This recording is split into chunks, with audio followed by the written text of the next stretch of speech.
And welcome back to the show. We are joined by Dave Sanderson. And if I said Flight 1549, you might not know what I'm talking about. But if I said the movie Sully, you might know what I'm talking about. And he, well, you know, he's one of the, well, he is the exact last passenger on the flight that went down in the Hudson. So welcome to the show, Dave. Thank you for having me today.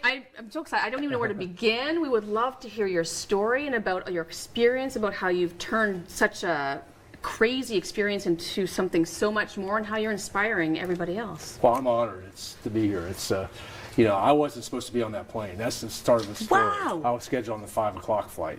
That's always how it begins, Yep. right? Yeah. That's how it begins. Yeah. I gave up a first class seat at 5 o'clock for seat 15A on flight 1549. Wow, okay. Okay, so tell us a little bit about how this all happened. So, nothing out of the ordinary. Yeah. You know, 60, 70 seconds into, I heard the explosion. Really? And I knew something had happened, but I looked out the window, I saw fire coming out from beneath the left wing. So I knew something happened, but candidly, I fly so often, but no big deal. Yeah. But until he said his famous words, brace for impact, is when I think everybody knew that was a very serious situation. And when you looked down, it was only water. When I looked down the first time, I looked out, we were crossing over the George Washington Bridge, and people's faces were looking up. We only cleared the bridge by 600 or 700 feet. Wow. So people were looking up, and I was looking down, and that's how close we were to the people on the bridge. Oh my gosh. That's part of the miracle that people don't talk about, clearing Right. the bridge. Yeah. Oh, wow, yeah. That's, Okay, I got chills. I know. This is all a happy ending, but I Yeah. still have chills.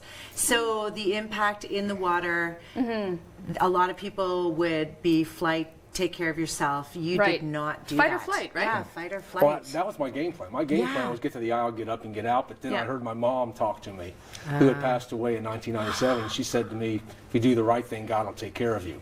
And the right thing for me was you take care of other people first. I was alive. I didn't know everybody else in the back of the plane. Right. So that's why I went towards the back of the plane to see if anybody needed help. And then we got everybody out. And Right.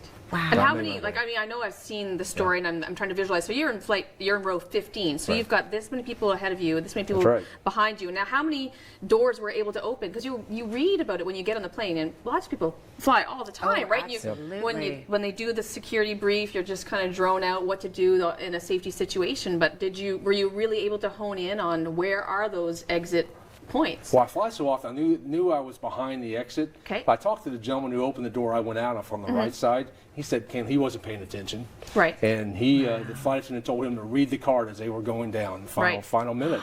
And he was reading it as we were going down. And fortunately, we had folks on the doors who could get the doors Wow. out. Was he reading it out loud, hopefully? I don't know, but Okay. he told me he was reading it. Okay, so everybody is safe. Thank you, Yeah. and I'm sure they continue to thank you. You walked away from that, and instead of this feeling of like coming back to you as a PTSD, you have created a PTGS. Can you tell us about that? I didn't even know what that was until Yeah. somebody talked to me about it. And what I found out is a couple universities that had done a study on me on how I grew from a traumatic life event instead of going into a depressed state. And so I was okay, I'll do the interview. And I started learning more about it, and all of a sudden the things that they were matching up with me about how the steps and strategies I used, all of a sudden were like, there's something to this. There's ways to grow from a traumatic life event instead of go into a depressed state. Yeah. And that's how this all started going. It started from an AARP magazine article. Right. So it's So Yeah. is it basically like an educational program that you're teaching people? Because it is true, like you said, it's PTSD, but it's a very real thing. But you've turned it into something that's more positive, or a learning experience. I in my small group workshops, I share this with them. But this weekend we're going to share this at a TED Talk in Kingston. That's why I'm here. And for the first time, I'll be public about some of the strategies that I used that day and continue to use, and when I need to have that. And would you say that those strategies are applicable in everyday situations, or is it just solely for a crisis? Or No, I think you can apply them towards anything because everybody. Well, I talk about everybody in their life will have that personal plane crash. Something's going to happen. Yeah. Yeah, And trauma whether exists. it's fire, flood, health scare, and all these principles you can use across the board, but you just have to engage yourself to be able to manage your mind and manage your state to do it. And that's why I really start talking about how do you do that. My Great. goodness. So you're here in Ottawa. What are you doing in Ottawa for us? Well, today I'm speaking with you today. I know. Well, that's Yay. exciting. I'm very excited to be Yeah. here. But tomorrow I'm going down to Kingston for the TED Talk that I'll be doing at Queen's University. I'm really excited about that. That's why I'm coming here. So I'm willing to start the day in Ottawa with you and end up in Kingston. And what I do like is you've also raised a lot of awareness and funds for a charity that you've chosen. Can you tell us a bit about that? Most definitely. The American Red Cross is where I started. Now it's gone across the Canadian Red Cross and other organizations.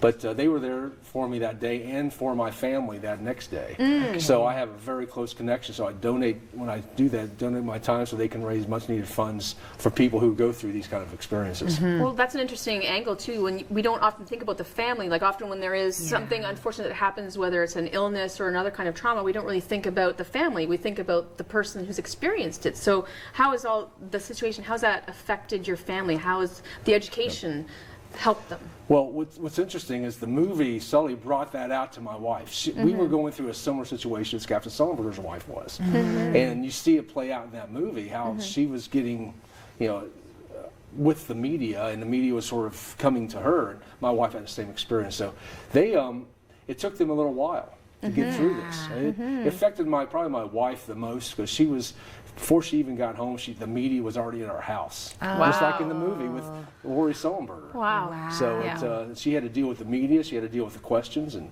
she didn't know anything about what was going on. So it was quite a learning experience, and me sharing some of the things how I handled it hopefully helped them. Yeah. Great. Okay, so a little bit about the movie. Yeah.